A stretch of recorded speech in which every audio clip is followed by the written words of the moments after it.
After the end of World War II, Europe, and especially the country of Germany, was in shambles. Germany was in need of laborers to help rebuild the country and the economy that had since collapsed after the devastation of World War II. In order to obtain workers to help rebuild after this economic collapse, Germany started signing several agreements with different countries to ensure the Gastarbeiterprogramm, and in English, the guest worker program, would be successful and advantageous for the German country. This era of German history was known as the Wirtschaftswunder. Many of the agreements during this period of time originally stipulated that workers would remain in Germany for only a short set period of time that was usually just a few months to a year long. However, due to the overwhelming financial costs of moving old workers out of the country and new workers into the country, this rule was rarely ever enforced. This ultimately led to a large influx of immigrants staying in Germany, having children, and integrating into the German culture through sheer circumstance. In 1961, Germany then signed an agreement with the country of Turkey, and since that time, the most notable community to arise out of the Gastarbeiterprogramm situation was the Turkish migrant workers and their families. Berlin is split into 12 large districts with several sub-districts within each, and all are known for various attributes. The largest populations of Turkish immigrants before the 2000s used to live in the western districts, while the eastern districts had a vastly smaller immigrant population, which reflected the former division of Berlin.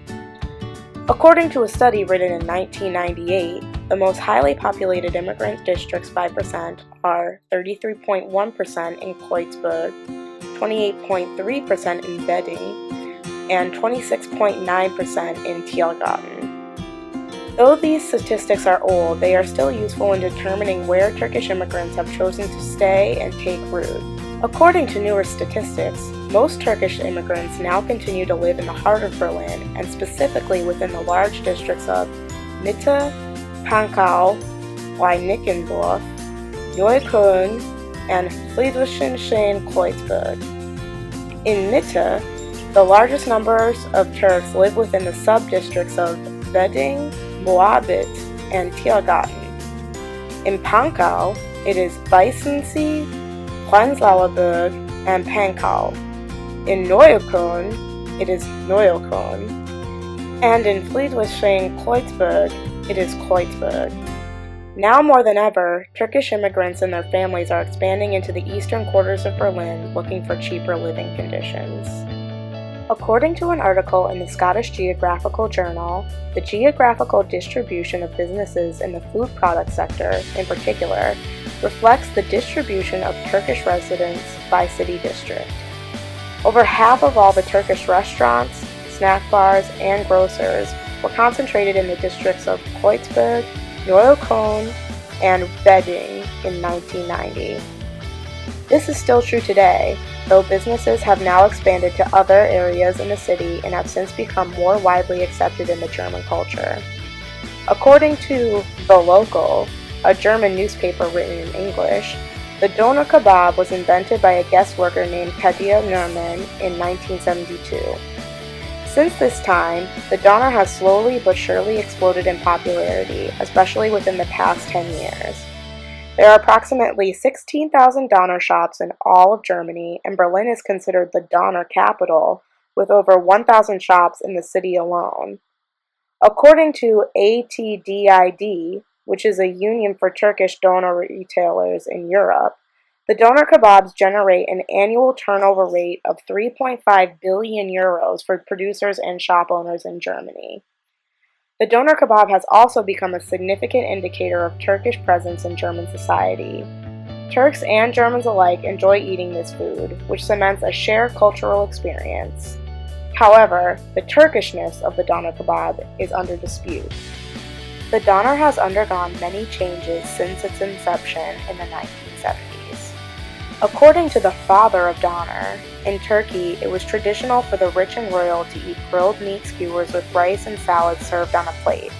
However, Nerman felt that the workers of Berlin needed a portable meal. The doner started off simply enough. The only ingredients were sliced lamb or beef packed into a Turkish flatbread with onions. But as time passed, he came to add salad, tomatoes, and a choice of sauces and spice. However, the modern doner has undergone many more changes. It is now commonplace to use turkey or chicken in place of the lamb and beef, and the amount of toppings that can now be added are endless. Nerman states, "In my opinion, there are now too many ingredients in doner kebabs. If the meat is good, you don't need any tomato or spices." And in respects to the use of chicken, he is quoted as saying, "That isn't a real doner." This type of food hijacking is referred to as the McDonaldization of society. Much like modern American Chinese food has been modified to the American palate, the doner is not truly Turkish in nature. According to Tarkan Tazmaruk, the chairman of ATDID, the doner is a German invention. The doner was originally created for the German workforce and continues to reflect the German palates of today. The extent of toppings and changing of customary meats that are used in a doner display the cultural food pattern of Germans. The doner has now become and created a distorted image of Turkish food culture. The first Turks began arriving in Germany around the 1950s. In 1956, there were only about 100 Turks living in Berlin, and absolutely no way for them to access foods from their homeland. The only opportunities they had to get any foods associated with dishes from Turkey were at German grocers, which were often astronomically priced and impossible for Turks without extra money to purchase. This lack of cultural fulfillment through food forced the Turkish population to move closer together out of cultural necessity. At that time, the Turkish community was, and still is, friendly, and often invited each other over to share Turkish meals together. However, just 15 years later, Turkish foods began to take a foothold in the German food landscape of Berlin. By the early 1970s, there were over 40,000 Turks living in Berlin. Döner shops and Turkish grocers began popping up in the Turkish neighborhoods of Berlin, providing modestly priced food items for the Turkish and German population to enjoy. This modest foothold has now exploded since the 1970s. By the early 2000s, it is reported that 720 million kebabs are consumed each year, and there is about one döner stand for every 8 citizens in the country of Germany. It is also estimated that in the entirety of Germany, approximately 200 tons of döner are consumed each day, while 25 tons of it are consumed in Berlin alone. This enormous turnover means that approximately 3.6 billion euros are earned every year from döners alone, which surpasses all other fast food companies like McDonald's and Burger King. From such a meager beginning, Turkish food has exploded and become a part of the German cultural landscape. The Turkish community has certainly become most famous for its invention of the doner, though that is not all they have done. The doner has become the face of the Turkish population, and this is troubling because it often masks serious cultural, social, and economic issues that plague their community. There are approximately 2.1 million Turks now living in Germany, and approximately 41.5 thousand are self-employed in Turkish enterprises. According to this chart from 1996, there are 1,129 Turkish enterprises in Berlin, and this number most certainly has risen since then. The question of whether food is affordable and accessible for Turks is mostly answered as a resounding yes. However, that does not mean that the Turkish troubles have suddenly vanished. The Turkish population in Berlin and the entirety of Germany must battle for its right as citizens, even if they have been living there their entire life. Advertising and social policies are rarely ever created or targeted to the Turkish population, which is astonishing considering they make up such a large and integral part of German society. Turks now, more than ever before, are purchasing brand name products and often are no longer shopping at discount stores such as Aldi. However, the image of the poor, struggling Turk wearing traditional clothing continues to persist aggressively even now. This constant battle for rights and government help for the Turkish population in Germany is disheartening. Many Germans have seen the doner as the official integrator of Turks into German society. However, this is a damaging misconception. The integration of Turks into German society is a very difficult issue that must be addressed by the German population just as much as it has been by the Turks. Turkish integration will never happen without the help and recognition of the German people.